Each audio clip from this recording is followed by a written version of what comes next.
મારા ગિરધરભાઈ છે, આપણા ડોક્ટર સાહેબ છે, સંધ્યાબેન છે, બધા મજબૂત છે. સારી એવી રણનીતિ બનાવવાની બનશે અને એ લોકો એમના રીતે જીતશે. કેમ કે આપણી નાની ચૂંટણી છે, એક પંચાયતની, એક તાલુકા સીટની, અને એમાં પણ જે લોકો સત્તામાં છે, અમારા જેવા જ્યારથી સમજતા થયા 30 વર્ષથી ગુજરાતમાં ભારતીય જનતા પાર્ટીની સરકાર છે, છતાં એ લોકો આજે ઘરે ઘરે ફરવા માટે મજબૂર થઈ ગયા છે. ઉપરથી એ લોકોને કડક આદેશ છે, ચૈતરભાઈની વિધાનસભામાં જો તમે સીટ નહીં કાઢો એટલે તમારો વારો આવવાનો છે. એટલે ભાજપ વાળા 10 દિવસથી ઊંઘતા નથી. તમારા ગામમાં રોજે જ આવતા હશે, જોયા છે ને? બધા જોયા છે કે નથી જોયા? રવિવારે દેવમોગરા મેળાના આયોજનની મીટિંગ હતી દેવમોગરા ખાતે. એટલે દેવમોગરા માય ટ્રસ્ટના આગેવાનોએ બધા જ પદાધિકારીઓને આમંત્રણ આપ્યા હતા. સાંસદને, મને, તાલુકાના પ્રમુખોને બધાને આમંત્રણ આપ્યા હતા કે ભાઈ મેળામાં 18 થી 20 લાખ લોકો આવવાના છે, ગુજરાત, મધ્યપ્રદેશ અને મહારાષ્ટ્રમાંથી. બધા જ આગેવાનો હાજર રહેજો. પોલીસ અધિકારીઓથી માંડીને બધા જ હાજર રહીને આપણે આયોજન કરવાનું હતું. સવારે જ અમે મનસુખ દાદા સાથે ડેડિયાપાડા ખોખરા ઉંબરના ગ્રાઉન્ડ પર એક ક્રિકેટ ટુર્નામેન્ટ હતી શિક્ષકોને, એનું ઉદઘાટનમાં અમે 10 વાગે મળ્યા. 10 વાગે મળ્યા એટલે મનસુખ દાદા આમ તો મારા હરીફ છે, તમે બધા જાણો છો, અમે હામે ચૂંટણી લડીએ છીએ. મળ્યા એટલે મેં કીધું, દાદા કેમ છો, તબિયત પાણી? મને કે બહુ તકલીફમાં છું, મારી નસ દબાયેલી છે પાછલા મગજની, એટલે મને ઉઠવું એટલે ચક્કર આવી જાય. કે મેં કીધું, દાદા હવે આટલી ઉંમરે દોડાદોડી નહીં કરો, થોડી તબિયત સાચવો. જે કીધું છે એ જ વાત કરું છું. દેવેન્દ્રભાઈ બી હતા, માધવભાઈ બી હતા. એમને નહોતું ઉઠાતું, ખુરશીમાં જ માયક પકડાવી એમણે થોડી ભાષણ પણ કર્યું. પણ આજે દાદા અહીંયા મળ્યા હતા, મને અહીંયા જ મળ્યા.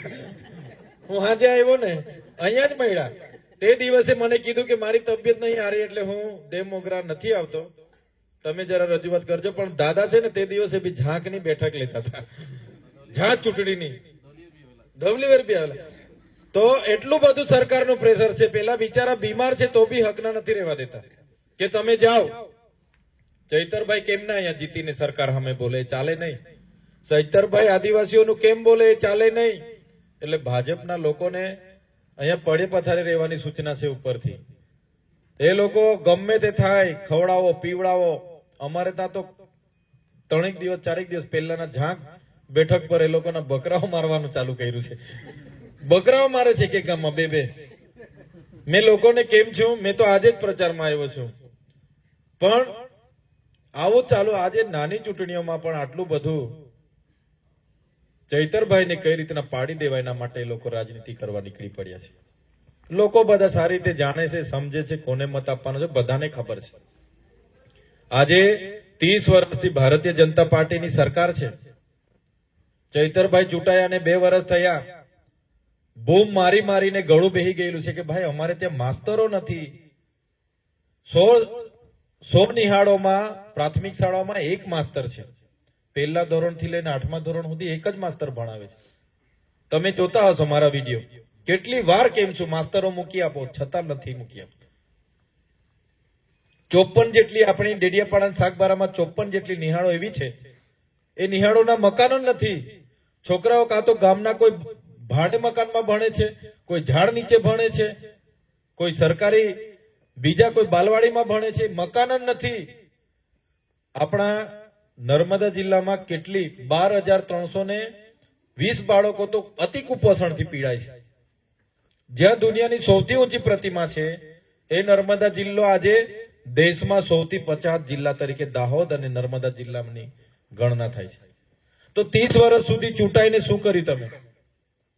તમારી સરકારમાંથી તમે આટલું નહીં કરાવી શકો? આજે તમે જો અમારા લોકો માટે કામ કરતા તો આજે તમારે ઘરે ઘરે ફરવાની શું જરૂર હતી? લોકો જ તમને મત આપી દેતા. આજે ચૈતરભાઈ બી નહીં જીતતા. પણ આ લોકોએ વિધાનસભામાં કે લોકસભામાં, આજે લોકસભાનું સત્ર ચાલુ છે, દાદા અહીંયા પ્રચાર કરી ફરે છે, ત્યાં લોકસભામાં આપણા વિદ્યાર્થીઓની શિષ્યવૃત્તિ બંધ થઈ ગઈ, એના માટે એમને ત્યાં અવાજ ઉઠાવવો જોઈએ. નર્મદાનું પાણી આદિવાસીઓને મળે એમના માટે અવાજ ઉઠાવવો જોઈએ. ઉકાઈના વિસ્થાપિતોને આજે ન્યાય નથી મળ્યો. એમને નોકરી આપવાની વાત હતી, એમને જમીન આપવાની વાત હતી, તે પણ નથી મળી. નવા વસાહત માટે એમણે અવાજ ઉઠાવવો જોઈએ. કેમ નથી બોલ્યા?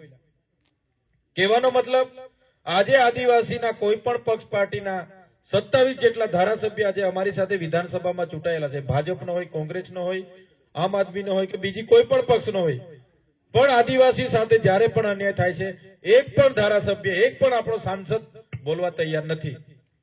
આજે કેવડિયામાં આપણી મા બેટીઓને ત્યાં નાની નાની દુકાનો લઈને બેસે છે, દંડાવાળી પોલીસ કરે છે, એક પણ જણ બોલવા તૈયાર નથી. ત્યાં બોલવા તૈયાર નથી. આજે આપણા લોકોને ત્યાં બાંધી બાંધીને મારે છે. જે લોકોએ કેવડિયામાં જમીનો આપી, આપણી વસ્તી છે, આપણી વિસ્તાર છે, આપણો સમાજ છે, છતાં બાંધી બાંધીને મારે. એક પણ નેતો રાજપીપળાનો ત્યાં એ લોકો માટે બોલવા તૈયાર નહોતો. આજે 2 ખેડૂતો 4 દિવસ પહેલા કપાસ નાખવા ગયા સંખેડા. ત્યાંના જીનના માલિકે કીધું, ભાઈ 6,800 રૂપિયા અમે આપીશું. પેલા કીધું, ભાઈ મારો ટ્રેક્ટર મને કાઢી લેવા દો, બી જગ્યાએ 7,000 ચાલે છે, હું 7,000 નાખી આવું. તમે 200 રૂપિયા ક્વિન્ટલ પર ઓછું ચાલે આપો તો થોડું ચાલે. તે પેલા જીન વાળાએ બાંધી દીધા. બોલો, બાંધીને મારા આપ્યો. એક પણ નેતા ત્યાંનો બોલવા તૈયાર નથી. આદિવાસીઓ સાથે આટલો બધો અન્યાય થાય ને એક પણ નેતા બોલવા તૈયાર નહીં. અને અમે બોલીએ એટલે સરકાર કે આને પાડી દો. ચૈતરભાઈ સરકાર સામે બોલે એને પાડી દો. એટલે તમે આ ચૂંટણી નાની નથી. આ લોકો બધા સંધ્યાબેનને હરાવવા માટે નથી આવતા. આ લોકો હું સરકાર સામે બોલું, હું સરકાર સામે કેમ કે મને શિક્ષકો આપો, અમારા વિસ્તારમાં શાળા બનાવો, અમારા યુવાનોને રોજગારી આપો, અમારા ખેડૂતોને ભાવ આપો, નર્મદાનું પાણી આપો, ઉકાઈનું પાણી આપો, એટલા માટે મને હરાવવા માટે આ લોકો ધમપછાડા કરે છે. આજે તમે જોઈ લો, ગુજરાતમાં પોસ્ટ મેટ્રિક ગ્રેજ્યુએટ ઉચ્ચ અભ્યાસ માટે પોસ્ટ મેટ્રિક સ્કોલરશીપની યોજના ચાલુ હતી. એ શિષ્યવૃત્તિ મેળવીને આપણા યુવાનો યુવતીઓ કોઈ બીએસસી, કોઈ જીએનએમ, કોઈ એએનએમ, કોઈ ડિપ્લોમા, કોઈ ડિગ્રી, ઉચ્ચ કક્ષાના અભ્યાસો કરતા હતા. એમની સરકારે 28/10/2024 ના રોજ પરિપત્ર પાડીને શિષ્યવૃત્તિ બંધ કરી દીધી. અધવચ્ચે શિષ્યવૃત્તિ બંધ. હવે આપણા બાળકો 60,000 અટવાય છે. અમે બિરસા મુંડા ધરણા પર બેઠા ગાંધીનગર. અમે અહીંયા જિલ્લા આદિજાતિ મદદનીશ કમિશનરોને આવેદનપત્ર આપ્યું, સીએમ ને મળ્યા, આદિજાતિ મંત્રીને મળ્યા. એક પણ ધારાસભ્ય, એક પણ સાંસદ આદિવાસી બોલવા તૈયાર નથી. તો આ લોકોને સંધ્યાબેનને હરાવવા માટે નથી પડેલી. આ લોકોને ચૈતરભાઈને હરાવી દો, એને પાડી દો, એના માટે આ લોકો ગામે ગામ ફરે છે. 10 દિવસથી સળંગ ફરે છે. 10 દિવસથી. એટલા માટે અમે કહીએ છીએ આ ચૂંટણી આપણા માટે બહુ મહત્વની છે. દિવસો આપણી પાસે ઘણા ઓછા છે, પણ ખોચરપાડા તો ખરું જ, પણ આજુબાજુના ગામમાં પણ આપણા સગા સંબંધીઓ, મિત્ર મંડળોની લડાઈ છે. આજે આદિવાસીઓની યુસીસી લાવવાની વાતો આ સરકારો એમની કરે છે. એક પણ સાંસદ બોલવા તૈયાર નથી. એટલા માટે અમે તો લડીએ છીએ. તમે તો જોયું છે. આજે દાહોદમાં કંઈ થાય, દાહોદના લોકો અમને બોલાવે, કહે છે કે અહીંના નેતાઓ પર અમને ભરોસો નથી. ચૈતરભાઈ તમે આવો, અમારા લોકોના ઝૂંપડા તોડી નાખ્યા. આજે રાજપીપળા નગરપાલિકા વાળાએ ઝૂંપડા તોડી નાખ્યા હતા આપણા લોકોના. ગયા મહિનામાં બધા તોડી ફોડીને ટ્રેક્ટરો ભરીને હટાવી દીધા. રડતા હતા બિચારા. બીજા જ દિવસે અમે ગયા, પોલીસ સાથે મગજમારી કરી, નગરપાલિકામાં ગયા, કીધું કે હમણાં ઝૂંપડા અહીંયા મૂકવા દો, બાકી તમે જાણો, તમારું કામ જાણો. તો ઝૂંપડા મુકાવ્યા અમે.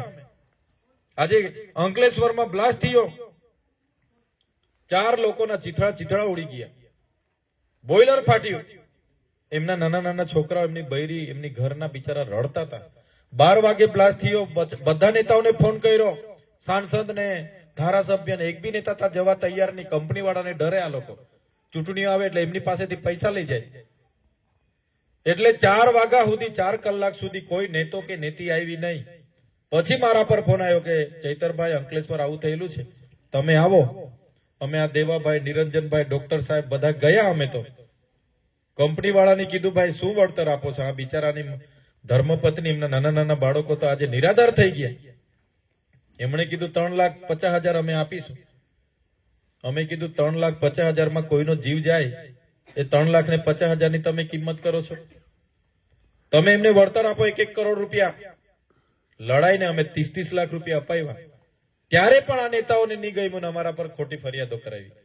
કહેવાનો મતલબ લોકો આજે પણ કોઈ જિલ્લામાં અમે જઈએ છીએ, દાહોદ હોય, છોટાઉદેપુર હોય, ડાંગ હોય, વલસાડ હોય, હું બેહુન મારી સામે બેહીને લોકો પહેલા ઉઠીને લોકોને કહે, હમણાં વ્યારા અમારી મીટિંગ હતી થોડા દિવસ પહેલા, ત્યાંના આગેવાનો ઉઠીને કહે કે ભાઈ પહેલા સાગબારા ને ડેડિયાપાડાના લોકો માટે તાળીઓ પાડો કે જેમણે ચૈતરભાઈને ધારાસભ્ય બનાવ્યા અને ચૈતરભાઈ આજે આપણી વચ્ચે તમારું અભિનંદન કરે છે. ડેડિયાપાડા અને સાગબારાના લોકોના અભિનંદન કરે છે. ગાંધીનગર અધિકારીઓ બી કહે કે આવો ધારાસભ્ય ત્યાંના લોકોએ ચૂંટ્યો છે. અને હું મારા દિલ પર હાથ મૂકીને કેમ છું, આ વિધાનસભામાં અને લોકસભામાં આ લોકોએ દારૂની રેલમછેલ કરી દીધી હતી, પૈસાઓની અહીંયા રેલમછેલ કરી દીધી હતી.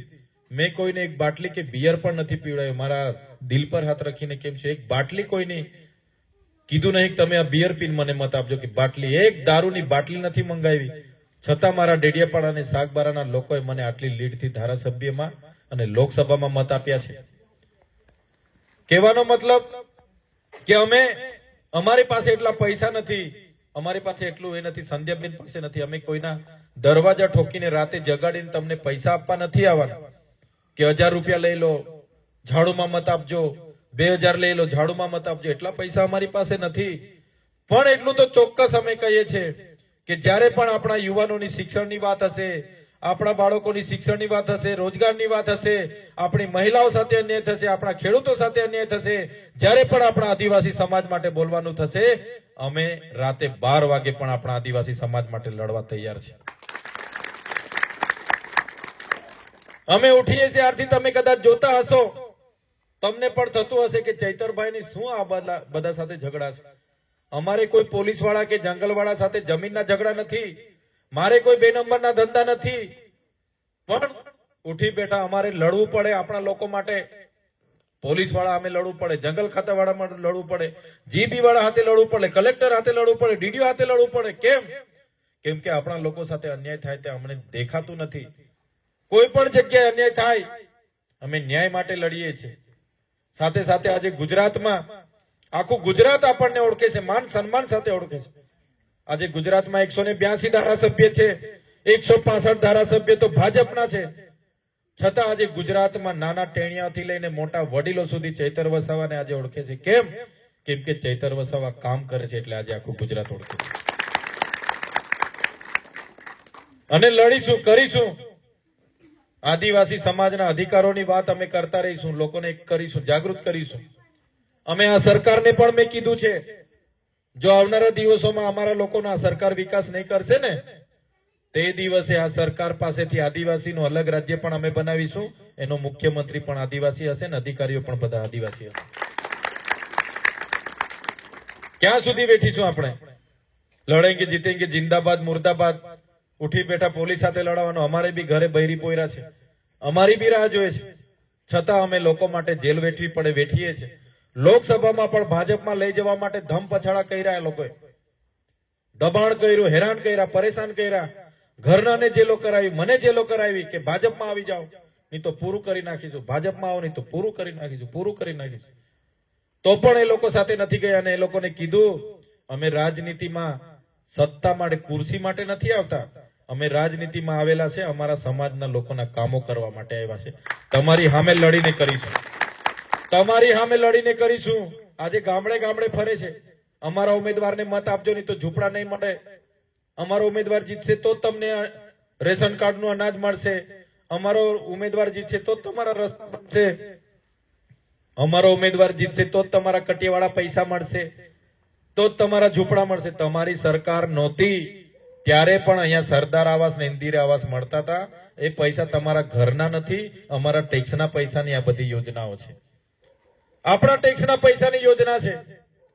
એમના કોઈ વડાપ્રધાન પોતાના ઘરેથી નથી આપતા, એમના મુખ્યમંત્રી પોતાના ઘરના નથી આપતા, આપણો ટેક્સના પૈસાના આવાસો આવે છે. એટલે ધારાસભ્ય તરીકે હું બેઠો છું છાતી ઠોકીને. કોઈના બાપની તાકાત નથી કે અહીંયા ઝૂંપડા અટકાવીને બેસે, કોઈના બાપની તાકાત નથી કે અહીંયા રેશન કાર્ડનું અનાજ અટકાવીને બેસે. આ ધારાસભ્ય જ્યાં સુધી છે ત્યાં સુધી કોઈ ચિંતા કરવાની જરૂર નથી. જે પણ યોજના આવશે બધી પોતપોતાના ઘરે સુધી અમે પહોંચાડવાનું કામ કરીશું. એકવાર આપણે આ સંજયભાઈને જીતાડવા. એટલે સમય વધારે થયો છે, પણ પેલા ભોળવાવાળા લોકો ઘણું ભળવાવશે, ખોટી ખોટી ભ્રમો ફેલાવશે, મંત્રીઓને પણ લાવશે, તંત્રીઓને પણ લાવશે કે ચૈતર વસાવાની લડત તોડી નાખો, આદિવાસીઓનું બોલે છે એને બંધ કરો, દલિતોનું બોલે, પિછડોનું બોલે, ગરીબોનું બોલે, શિક્ષણ માંગે, નોકરીની રોજગારીની માંગ કરે, એને બંધ કરી દો. પણ તમે ગભરાતા નહીં. તમારા ચૈતરભાઈ વિધાનસભા શું સડકથી લઈને સદન સુધી લડવા માટે તૈયાર છે અને લડીશું અમે. એટલે દિવસો ઓછા છે. જે પણ આપણા સગા સંબંધીઓ, મિત્ર મંડળ, બેનપણી હોય બધાને કહેજો. સંધ્યાબેન